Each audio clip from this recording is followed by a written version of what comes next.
Mesdames, Messieurs, bonjour et bienvenue à ce journal orienté Gabon. Le forum HSE s'ouvre ce matin à Libreville. Il s'agit d'un cadre de réflexion sur la notion de santé, hygiène, sécurité et environnement. Placé sous le patronat du Premier ministre chef du gouvernement Daniel Onaondo, ce forum, initié par le consortium Entrepreneurs Génération Nouvelle, vise à faire connaître le contexte du travail de l'HSE dans l'optique d'optimiser le rendement de l'entreprise. L'HSE est donc un domaine d'expertise technique qui contrôle les aspects liés aux risques professionnels au sein de l'entreprise. À travers ce forum, Entrepreneurs Génération Nouvelle met en exergue des notions qui caractérisent le développement durable au niveau macroéconomique pour en faire un examen approfondi, tenant compte des évaluations qui doivent exister dans le cadre de la loi d'orientation du développement durable en vigueur en République gabonaise. Les travaux du Central Accord 2015 ont atteint leur vitesse de croisière à Libreville au Gabon. La paix en Centrafrique est au cœur de cet accord signé entre les États-Unis et les pays engagés dans l'interposition et le maintien de la paix dans ce pays de l'Afrique centrale qui fait face à un conflit interne. Le compte rendu de Marielle Biogou. Dans l'objectif de venir en appui aux forces de défense gabonaises engagées dans le maintien pour la paix en République centrafricaine, l'armée américaine est à Libreville depuis le 8 mai dernier pour convenir avec le pays hôte des termes du Central Accord 15 en faveur de la paix en Centrafrique. Les principaux objectifs de cet accord sont de développer une logistique multinationale et d'avoir une capacité de réaction sous-régionale à gérer les conflits armés. Le ministre de la Défense gabonaise, qui a pris part à ces assises de l'aviation légère des armées, a tenu à rassurer les populations sur la présence des soldats gabonais en Centrafrique. Nous gagnons sur les synergies entre tous les autres pays sur un théâtre d'opération virtuel, mais qui est réel, parce qu'à Bangui, il y a vraiment une situation d'insécurité, c'est une situation de non-droit et l'ONU est obligée d'intervenir pour pouvoir rétablir la sécurité et le droit dans ce pays-là. Donc il est bon qu'il y ait des exercices de simulation pour pouvoir atteindre les objectifs. Et si le Gabon a été choisi, c'est parce que le Gabon participe déjà à Bangui et le Gabon a quand même une longue histoire dans la participation des crises politico-militaires en République centrafricaine. Central Accord, c'est avec les Américains et personne ne peut douter aussi de l'expertise de l'armée américaine.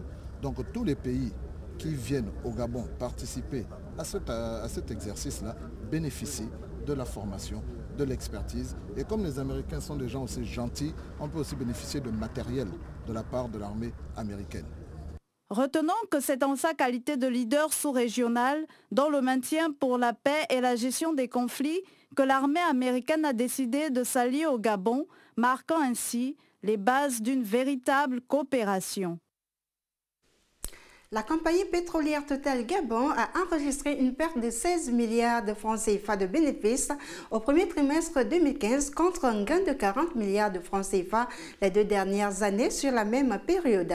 Une situation qui serait due à la baisse du prix de vente des qualités de brut commercialisées. Les précisions de Judith Quindo. Le groupe pétrolier Total Gabon a publié ses résultats financiers au premier trimestre 2015, caractérisés par un résultat net de moins 16 milliards de francs CFA au premier trimestre 2015 contre 40 milliards de francs CFA l'année d'avant à la même période. Selon la compagnie, cette baisse s'explique principalement par le recul du chiffre d'affaires, la baisse du volume des productions stockées ainsi que la perte de champ sur les créances en euros et en francs CFA. En effet, la compagnie a souligné que le prix de vente moyen des 2 qualités de pétrole brut commercialisées, Mandi et Rabi Light, s'est établi à $50 le baril au premier trimestre 2015, soit une diminution de 50% par rapport à la même période de l'année précédente. La part de production de pétrole brut liée aux participations de Total Gabon quant à elle, affiche au premier trimestre 2015 une baisse de 8% à 43 700 barils par jour.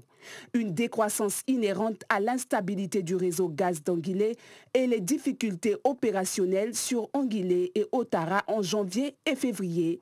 L'impact du mouvement de grève de l'Organisation nationale des employés du pétrole du 2 décembre 2014 au 1er janvier 2015, pour n'en citer que cela. Sur un tout autre plan, Total Gabon annonce une baisse d'environ 7 milliards de francs CFA de sa capacité d'autofinancement global au premier trimestre 2015 du fait du recul du chiffre d'affaires et de la baisse du volume des productions stockées liées à la hausse des volumes vendus sur la période. Et du sport pour finir, la 4e journée du championnat africain des clubs vainqueurs de Coupe de handball a eu lieu mardi avec de nouvelles surprises et des confirmations de statut.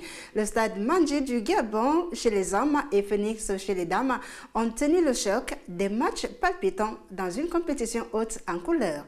Michel Seizi, plaisir pour les détails. Débuté le 15 mai dernier, la 31e édition du championnat d'Afrique des clubs vainqueurs de coupe a encore fait vibrer le gymnase du Prytanée militaire au rythme des belles affiches présentées lors de la 4e journée qui a vu certains clubs gabonais se battre avec acharnement afin de franchir l'étape des quarts de finale. Plusieurs confrontations étaient à l'affiche ce mardi, notamment celle qui opposait chez les messieurs le club FAP du Cameroun au club GSM du Gabon, au stade Mandji du Gabon au club camerounais Fonz. Au terme de ces différentes rencontres disputées en première affiche, le club GSM du Gabon, qui est presque éliminé de la compétition, a concédé une 3e défaite, cette fois en pliant les chines face au FAP du Cameroun sur un score de 30 points à 34, soit 4 points d'écart, après avoir perdu 2 fois lors des 3 premiers matchs. Alors qu'ils menaient les débats en première mi-temps, de 14 points à 12, les Gabonais vont baisser la garde en deuxième période et se faire laminer par les Camerounais qui vont les piéger dans leur jeu avant de prendre le dessus et les battre avec 4 points d'écart. Une défaite gabonaise qui ne laisse que de regrets dans les esprits des joueurs. C'est une défaite difficile. On avait à cœur de jouer ce match à fond pour le remporter parce que ça nous permettait de passer au deuxième tour. Mais bon, c'est pas encore terminé, on a encore un match. Si on le gagne, on peut toujours passer au deuxième tour. Bon, ça s'est joué, vous avez vu sur le plan défensif, on a beaucoup pêché. Je ne sais pas si ça c'est par rapport à la fatigue qu'on n'a pas pu gérer et la chaleur. Mais bon, c'est là où les adversaires nous ont eu. Mais bon, qu'est-ce qu'on va dire, que c'est des énormes regrets pour nous. Contrairement à GSM sur l'autre affiche, Stade Mandji a quant à lui imposé sa suprématie à domicile face au club France du Cameroun en le battant sur un score de 27 à 25. Le club gabonais de Stade Mandji, qui enregistre actuellement 2 défaites et 2 victoires, peut commencer à rêver des quarts de finale alors qu'il lui reste à convaincre lors de son dernier match avant la phase des quarts de finale. Voilà, c'était un commentaire de Michel Zieye et la compétition se poursuit.